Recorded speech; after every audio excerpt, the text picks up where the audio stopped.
সাইফুল, শ্রমবাজারে ঘাটতি পূরণে ৫ লাখ শ্রমিক নেবে ইতালি। শুধুমাত্র দক্ষ কর্মী বা নিবন্ধিত মালিক বা স্পন্সররাই আবেদন করতে পারবেন বলে জানা গেছে। এক্ষেত্রে বাংলাদেশিদের ইতালিতে প্রবেশের সুযোগ কতটুকু জানাবেন আমাদের। কর্মী সংকট কাটাতে এবং অবৈধভাবে ইতালিতে প্রবেশ বন্ধ করার জন্য কিন্তু মেলোনি সরকার আগামী 3 বছরে প্রায় 5 লাখ কর্মী ঘোষণা দিয়েছে।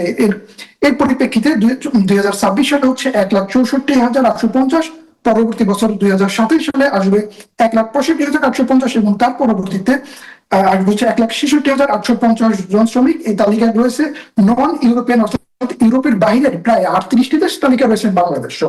তবে বাংলাদেশ এবার বিগত দিন থেকে কিন্তু এবারের যে আবেদন প্রক্রিয়াটি অত্যন্ত স্বচ্ছ হবে বলে জানিয়েছেন জর্জিয়া মেলোনি সরকার বা স্থানীয় স্বরাষ্ট্র মন্ত্রণালয়।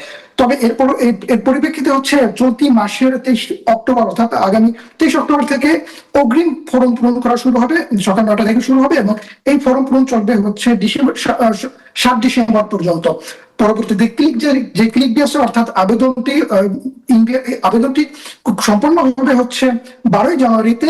এগ্রিকালচার যে সেক্টর আছে সেই এগ্রিকালচার সেক্টরের আবেদন হবে 12 জানুয়ারিতে। পরবর্তীতে যে টুরিস্ট সেক্টর আছে টুরিস্টের আবেদন হবে 9 ফেব্রুয়ারিতে। এরপর যেটি স্পন্সর বলে থাকি আমরা, স্পন্সর হবে 16 ফেব্রুয়ারিতে এবং যে ডোমেস্টিক সেক্টর বা বৃত্তদের দেখাশোনার যে সেক্টরটি আছে সেই সেক্টরের আবেদন হবে 18 ফেব্রুয়ারিতে।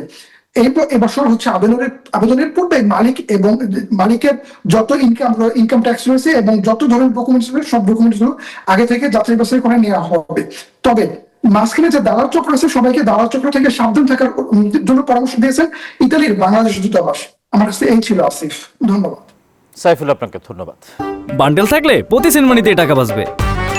বিকাশ সেনমানি বান্ডেল কিনে জিতুন প্রতি লেনদেনে।